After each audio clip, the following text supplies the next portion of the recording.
भारत और अमेरिका के बीच 2+2 ministerial dialogue 10 नवंबर को शुक्रवार को होगा। इसमें भारत की तरफ से विदेश मंत्री एस जयशंकर और रक्षा मंत्री राजनाथ सिंह भाग लेंगे। और इसमें भाग लेने के लिए अमेरिका से उनके विदेश मंत्री secretary of state Antony Blinken और सेक्रेटरी ऑफ डिफेंस यानी रक्षा मंत्री ऑस्टिन लॉयड यहाँ पर दिल्ली में होंगे। अब दोनों देशों के बीच, इन चारों मंत्रियों के बीच रणनीति पर बात होगी, सुरक्षा पर बात होगी, डिफेंस पर बात होगी। अहम कॉपरेशन है दोनों देशों के बीच इन सब चीज़ों को लेकर। और इस वक्त जो बात हो रही है तो ऐसे वक्त में हो रही है जब दुनिया में और भी बहुत कुछ चल रहा है। रूस यूक्रेन युद्ध का साल से ज़्यादा हो चुका है और एक नया युद्ध शुरू हो चुका है इजराइल और हमास के बीच। ये युद्ध ऐसा है जहाँ पर पूरे क्षेत्र में ये युद्ध फैल जाएगा, इसकी भी आशंका है। और इस क्षेत्र से भारत के करीबी संबंध हैं। लाखों भारतीय वहाँ पर रहते हैं, मिडिल ईस्ट में, वेस्ट एशिया में लाखों भारतीय रहते हैं और व्यापार का, सुरक्षा का, रणनीति का भी संबंध भारत का है। तो भारत भी नहीं चाहेगा कि ये युद्ध जो शुरू हुआ है इजराइल हमास के बीच वो फैले। दूसरी तरफ अमेरिका के भी काफ़ी स्टेक्स हैं वहाँ पर।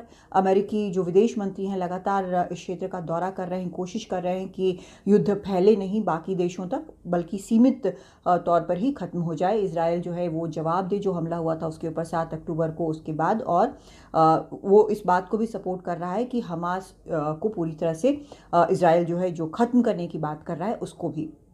लेकिन ये ज़रूर है कि दोनों देश जब साथ बैठेंगे, दोनों उच्च मंत्री जो हैं वो 2+2 डायलॉग में जब साथ बैठेंगे तो इस पर निश्चित तौर पर बात होगी, क्योंकि इसका असर जो है वो पूरी दुनिया पर और ख़ासकर इस क्षेत्र पर ज़रूर पड़ेगा। अमेरिका के भी बेसेस हैं इस इलाके में, उन पर भी हमले हुए हैं, तो ये बातचीत इसमें होनी तो है ही। उसके अलावा भी भारत का जहाँ तक सवाल है, भारत अमेरिका का सवाल है, पीपल टू पीपल, लोगों के टाइज़ हैं। लाखों की संख्या में भारतीय वहाँ पर रहते हैं, काम करते हैं। सुरक्षा के संबंध तो हैं ही, डिफेंस कोऑपरेशन है, क्लाइमेट चेंज पर बात होती है, स्वास्थ्य संबंधी मुद्दों पर बात होती है, काउंटर टेररिज्म पर बात होती है, शिक्षा पर बात होती है। लाखों छात्र, भारतीय छात्र वहाँ पर पढ़ते हैं, तो इन सब चीज़ों पर बात होती है। और ये बातचीत जो है वो हर साल होती है। तो आपको हम बताते हैं कि 2+2 असल में है क्या।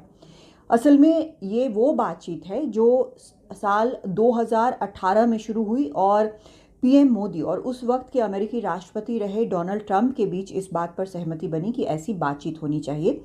और ये इसलिए बनी क्योंकि ओबामा एडमिनिस्ट्रेशन में, जब बराक ओबामा अमेरिका के राष्ट्रपति थे तो उनके एडमिनिस्ट्रेशन में स्ट्रैटेजिक एंड कमर्शियल डायलॉग हुआ करता था, उसको रिप्लेस करने के लिए ये बातचीत शुरू हुई। 2018 में पहली बार 2+2 लेवल मिनिस्ट्रियल जो बातचीत है वो हुई। उस वक्त विदेश मंत्री सुषमा स्वराज थी और डिफेंस मिनिस्टर थी निर्मला सीतारमन। अमेरिका की तरफ से विदेश मंत्री थे माइक पॉम्पियो और डिफेंस मंत्री थे जिम मैटिस। तो दिल्ली में ये बातचीत हुई। एक बार दिल्ली में होती है, भारत में होती है, और एक बार अमेरिका में ये बातचीत होती है। हर साल ऐसे ही चलता है। और इस 2018 में जो पहली बातचीत हुई इसमें भारत अमेरिका के मेजर डिफेंस पार्टनर होने पर मुहर लगी थी। भारत को लाइसेंस भी मिला था फ्री एक्सपोर्ट्स का, री एक्सपोर्ट्स का, और licence exception strategic trade authorisation के तहत ट्रांसफर्स का मिला था। दोनों ने, भारत और अमेरिका ने, दोनों ने एक समझौता भी किया था जिसको communication compatibility and security arrangement कहते हैं, जिसमें दोनों की सेनाएं जो है वो एक दूसरे के जानकारी है वो साझा कर सकती हैं, और हाई एंड टेक्नोलॉजी जो कि डिफेंस क्षेत्र में अब बेहद अहम है उसको कैसे ट्रांसफ़र किया जाएगा और सेल किया जाएगा, इस पर समझौता हुआ था।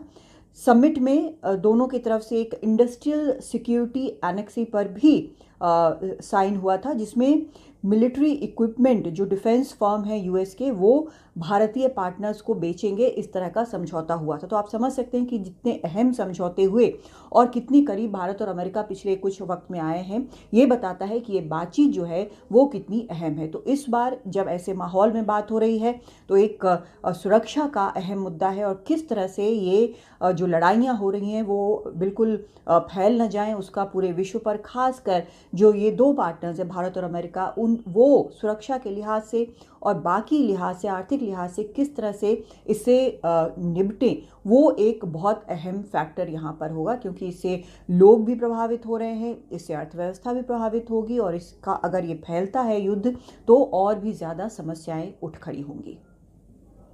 दिल्ली से कादम्बरी शर्मा, एनडीटीवी इंडिया।